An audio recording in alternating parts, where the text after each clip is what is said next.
Perkenalkan, nama saya Angelin Ayatia Fani dengan NIM G00230015 dari kelompok A9. Pada kesempatan kali ini, saya akan membahas mengenai sistem digestiva yang ada pada tubuh manusia. Jadi, untuk yang pertama, saya akan membahas mengenai dinding abdomen. Dinding abdomen ini ada yang anterolateral dan posterior. Yang membedakan antara anterolateral dengan posterior itu adanya fasianya. Anterolateral ini memiliki fascia profunda dan fascia transversalis. Nah, untuk dinding abdomen anterolateral. Dinding abdomen anterolateral, lapisan yang paling luarnya adalah kulit. Lalu di dalamnya kulit ada fascia superficialis yang membagi dua, yaitu ada fascia Camper yang terdiri dari jaringan adiposa dan fascia scarpa. Pada pria, fascia superficialis ini berlanjut membentuk lapisan fascia khusus berisi sabut-sabut otot polos, yaitu fascia dartos. Dari dalam area skrotum, fascia dapat ditelusuri ke belakang dan berlanjut menjadi fascia coles yang menyatu dengan lapisan perineum yang lebih dalam. Fascia scarpa di inferior berlanjut ke paha dan di bawah ligamen inguinal bergabung dengan fascia lata. Lalu ada fascia profunda. Fascia profunda ini melekat di tiap-tiap otot. Fascia profunda sendiri yang melapisi musculus opticus externus abdominis disebut fascia profunda superficialis. Lalu, yang melapisi musculus opticus internus abdominis disebut fascia profunda intermedia. Selanjutnya ada musculi et aponeurosis yang terdiri dari musculus opticus externus yang berbentuk seperti huruf V, musculus opticus internus yang berbentuk seperti huruf A atau kebalikannya dari musculus opticus externa, dan yang terakhir ada musculus transversus yang berada di paling dalam berbentuk sirkuler. Lalu di dalamnya lagi ada fascia transversalis. Selanjutnya ada fascia extraperitonealis yang terdapat viscera retroperitoneal dan viscera intraperitoneal. Lalu yang terakhir ada peritoneum parietal yang menempel pada fascia extraperitonealis. Peritoneum parietal ini dengan peritoneum visceral nanti akan membentuk cavum peritonei, ada yang mayor dan ada yang minor. Kedua cavum ini berhubungan melalui satu lubang yang disebut foramen epiploica Winslowi. Selanjutnya, dinding abdomen posterior. Dinding abdomen posterior ini lebih sederhana, dalamnya sama, dan akhirannya menyentuh lagi ke extraperitonealis.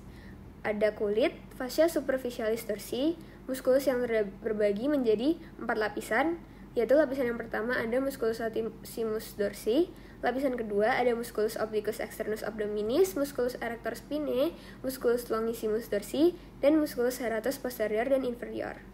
Lalu yang ketiga ada musculus multifundus, musculus interspinalis, dan musculus obliquus internus abdominis. Untuk lapisan keempat ada musculus quadratus lumborum, musculus iliopsoas, dan musculus transversus abdominis. Lalu yang keempat ada fascia extraperitonealis, jaringan lemak, dan peritoneum parietal.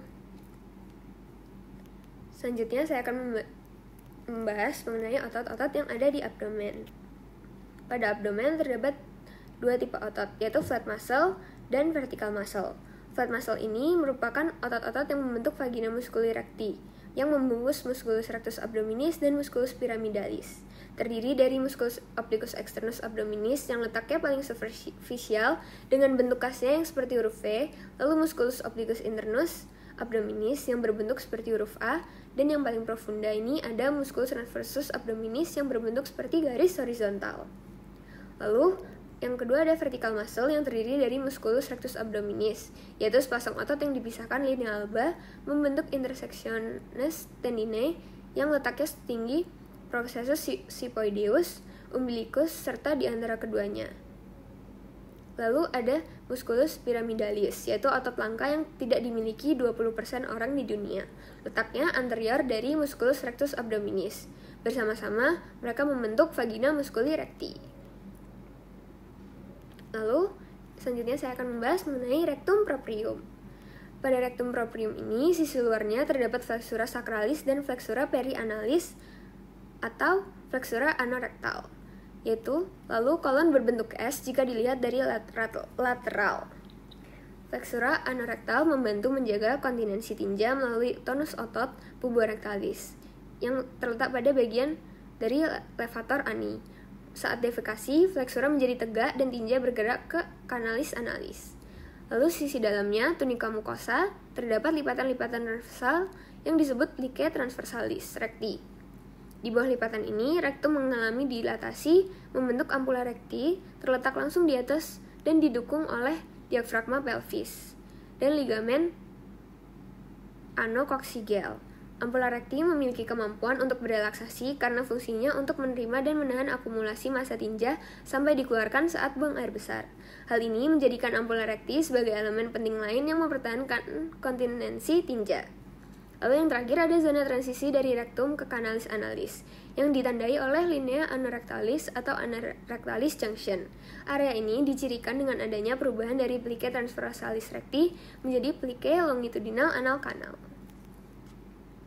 Selanjutnya, saya akan membahas mengenai kanalis analis. Kanalis analis merupakan bagian terminal dari intestinum crassum yang merupakan kelanjutan dari kolon sigmoideum.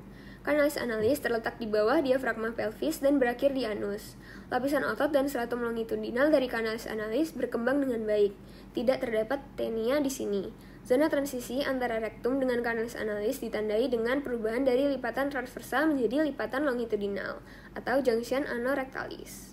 Untuk bagian segmennya terdapat 3 segmen dari anus, yaitu yang pertama ada zona columnaris yang terdiri dari lipatan longitudinal columna rectalis atau analis yang dibentuk dari corpus cavernosum, epitelnya kolumner atau kuboid. Yang kedua ada pecten renalis, yaitu epithelium squamous kompleks non-keratinisasi yang menimbulkan zona putih di mukosa yang disebut zona alba. Garis superior pada linea ini disebut linea pectinea, yaitu garis bergigi yang mengikuti katup anal. Ada juga valvula anales. Yang ketiga ada zona cutanea yang terdiri dari kulit eksternal dibatasi secara tidak konsisten oleh linea anocutanea. Lalu yang terakhir ada zona hemorrhoidales, yaitu tempat yang memungkinkan terjadinya benjolan hemorroid yang disebabkan karena pelebaran vena hemorrhoidales. Internal hemorrhoid terjadi di atas linea pectinat, sedangkan eksternal hemorrhoid terjadi di bawah linea pectinat. Untuk struktur permukaannya ada kolumna rectalis atau analis, ada 5-10 lipatan tunika mukosa longitudinal karena adanya anastomose, arteri, dan vena. Cabang-cabang dari pars intramuscularis, arteri rectalis superior. Yang ketiga ada valvulae anales, yaitu pelipatan mukosa yang menghubungkan tiap 2 kolumna pada bagian kaudal, dan ada sinus rectalis yang merupakan cekungan di antara valvula anales. Untuk otot-otot pada kanalis analis ini ada musculus sphincter ani internus yang merupakan otot polos inervasi simpatis involuntar. Ini merupakan kontinuasi lapisan otot sirkular. Yang kedua ada musculus corrugator ani yang merupakan otot polos yang merupakan kontinuasi lapisan muskular longitudinal. Yang ketiga ada musculus sphincter ani externus yang merupakan otot skelet untuk kontrol voluntar melalui nervus pudendus. Memiliki segmen berbeda yaitu partes subcutanea, superficialis, dan profunda. Dan yang keempat ada musculus puborectalis yang merupakan otot skelet untuk kontrol voluntar melalui nervus pudendus dan cabang plexus sacralis yang merupakan cabang dari musculus levator ani yang membentuk lengkung di belakang rektum untuk menarik ke ventral dan membentuk plexus perianalis. Kekakuan yang terjadi pada rektum memungkinkan penyimpanan feses pada ampula recti. Ini merupakan gambar dari kanalis analis dan rektum. Selanjutnya saya akan membahas mengenai neurovaskularisasi rektum dan anal. Untuk vaskularisasinya, rektum divaskularisasi oleh arteri rectalis superior, arteri rectalis media, dan arteri rectalis inferior. Ketiga arteri ini berasal dari arteri mesenterica inferior. Arteri-arteri ini membawa darah yang kaya akan oksigen dan nutrisi ke dinding rektum. Untuk venanya, vena rectalis superior beranastomosis dengan vena rectalis media et inferior yang akan bermuara menuju ke vena porta hepatis. Selanjutnya, ini merupakan gambar dari vaskularisasi arteri untuk rektum. Dan ini vaskularisasi vena untuk rektum. Selanjutnya untuk vaskularisasi anal, ada arteri hemoroid superior yang berperan dalam menyediakan darah ke hemoroid dan area sekitarnya. Yang kedua ada arteri hemoroid inferior yang berperan dalam menyediakan darah ke hemoroid dan area sekitarnya juga. Lalu ada arteri rektal yang beberapa dari cabang arteri rektal ini juga menyuplai darah ke anus. Pada anus kanalis, drainase vena yang terletak di atas linea pectinat akan bermuara ke vena porta, sedangkan drainase di bawah linea pectinat akan bermuara ke vena cava inferior. Untuk inervasi dari rektum dan anal ini, simpatisnya diinervasi oleh nervus plano-lumbalis dan parasimpatisnya diinervasi oleh nervus splanchni pelvici. Rektum bagian kaudal ini juga mendapat inervasi dari cabang plexus sacralis, yaitu nervus pudendus yang disebut nervus hemorrhoidalis inferior. Selanjutnya, ini merupakan gambar inervasi dari rektum dan anal. Peritoneum. Peritoneum ini merupakan suatu lapisan tipis dan licin membran serosa yang melapisi bagian dalam dinding abdomen dan membungkus sebagian atau keseluruhan visera abdomen. Fungsinya sendiri ini ada untuk sebagai pelumas yang mencegah gesekan antara visera abdomen, yang kedua untuk menyimpan lemak, yang ketiga untuk pertahanan terhadap infeksi dan sebagai alat penggantung organ visera. Yang keempat ada untuk mempercepat absorpsi obat-obat yang dimasukkan secara intraperitoneal. Peritoneum ini dibedakan menjadi dua, yaitu peritoneum parietal dan peritoneum visceral. Yang peritoneum parietal ini merupakan lapisan yang melapisi bagian dalam dinding abdomen dan menjadi bagian dari dinding abdomen. Lalu untuk peritoneum visceral ini merupakan lapisan peritoneum yang melapisi langsung permukaan organ viscera abdominis, baik sebagian permukaan organ yang disebut organ retroperitoneal maupun seluruh permukaan organ yang disebut organ intraperitoneal. Selanjutnya, ini merupakan contoh-contoh organ-organ intraperitoneal dan retroperitoneal. Untuk organ intraperitoneal ini merupakan organ yang seluruh permukaannya dilapisi oleh peritoneum. Untuk contohnya, ada gaster, duodenum pars superior, jejunum, ileum, appendix vermiformis, kolon transversum, kolon sigmoidea, cauda pancreas, lien, dan hepar. Untuk organ retroperitoneal ini hanya dilapisi peritoneum pada permukaan anteriornya saja, tidak keseluruhan permukaan seperti organ intraperitoneal. Organnya contohnya ada suprarenal gland, aorta, duodenum kecuali pars superior, pankreas kecuali cauda, ureter, colon ascendens dan descendens, kidney, esophagus, dan rectum. Untuk singkatannya biasa disingkat dengan Sattbacher untuk memudahkan dalam menghafal. Ini merupakan gambar dari peritoneum visceral yang intraperitoneal dan retroperitoneal. Selanjutnya ada duplikator peritoneum. Terbagi menjadi 3, yaitu mesentery, omentum, dan ligamentum peritonei. Untuk yang mesenterium, ini merupakan lipatan ganda peritoneum yang luas berbentuk kipas yang merupakan penghubung jejunum dan ileum dengan dinding posterior abdomen. Mesenterium ini juga berfungsi sebagai pelekat viscera intraperitoneal ke dinding abdomen posterior. Fungsinya untuk menyediakan jalur bagi nervus, pembuluh darah, dan limfatik untuk melanjutkan perjalanan dari dinding tubuh ke viscera. Contohnya ada kolon dan mesokolon, intestinum tenue, mesenterium, appendix, mesoappendix, atau mesenteriolum. Mesokolon dibagi menjadi 2, yaitu mesokolon transversum, yang merupakan lipatan peritoneum yang menjadi penghubung antara kolon transversum dengan dinding posterior abdomen. Lalu mesokolon sigmoideum yang merupakan lipatan peritoneum berbentuk V terbalik yang menjadi pelekat kolon sigmoideum pada dinding abdomen. Selanjutnya ini gambar untuk mesentery.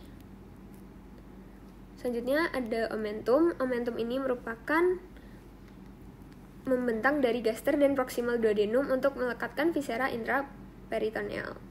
Omentum ini ada 2 jenis, yaitu omentum maius dan minus. Yang pertama, omentum maius yang berbentuk seperti tirai, ini berasal dari mesenterium dorsalis, atau lipatan peritoneum yang melekat pada curvatura mayor gaster dan duodenum pars superior. Omentum maius ini diinervasi oleh arteri vena gastroomentalis epiploica dextra dan arteri vena gastroomentalis epiploica sinistra. Omentum mayoris ini disusun oleh ligamen gastrosplenica, ligamentum gastrocollica, dan ligamentum splenorenal.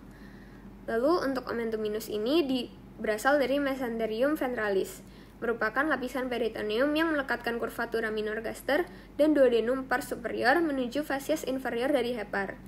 Omentum minus ini disusun oleh dua ligamentum, yaitu ligamentum hepatoduodenal dan ligamentum gastrohepatica. Ini merupakan gambar dari omentum maius dan omentum minus. Dan yang terakhir ada ligamentum peritonei, yang fungsinya untuk melekatkan antar organ ataupun ke dinding posterior abdomen dan dapat membentuk bagian dari omentum. Ligamentum yang termasuk ini adalah yang di hepar, ligamentum falciform, ligamentum hepatoduodenal, dan ligamen gastrohepatica. Dan untuk yang gaster, ada ligamen gastrohepatica, ligamen gastrosplenica, dan ligamen gastrocollica. Lalu selanjutnya ada greater sac. Greater sac ini disebut juga cavum peritonei. Ini merupakan rongga yang dibentuk oleh peritoneum parietal dan peritoneum visceral. Greater sac ini pada bagian anterosuperiornya terbagi menjadi pars sinister dan pars dexter oleh ligamentum falciform hepatis, dan pada bagian posterior-inferiornya dibatasi oleh perlekatan mesokolon transversum pada pankreas. Cavum ini tertutup pada pria, tapi memiliki dua lubang pada wanita, yaitu tempat keluarnya tuba uterin berjalan keluar. Dalam keadaan normal, cavum ini berisi sedikit cairan serosa.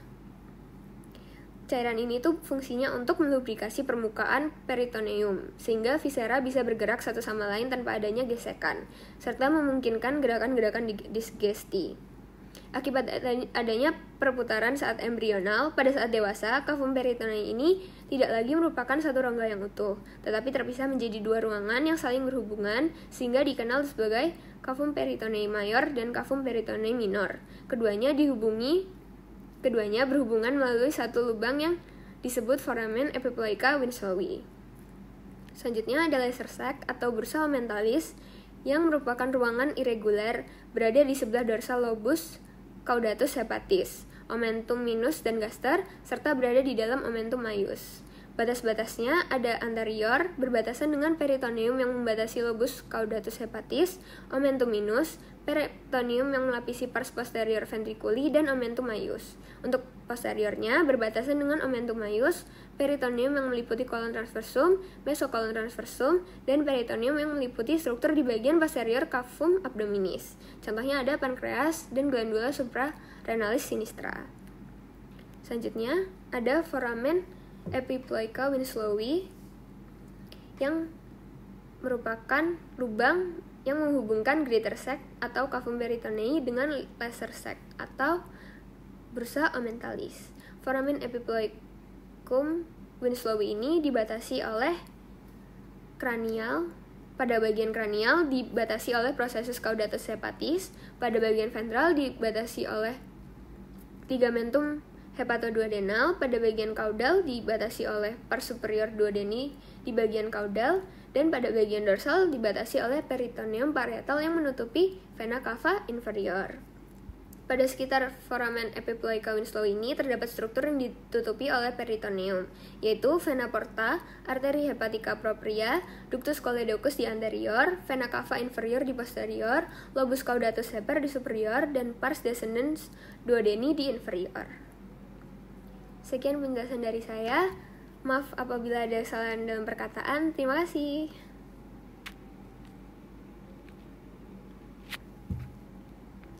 Sumpah anjing. Masih enggak sih? 20 menit.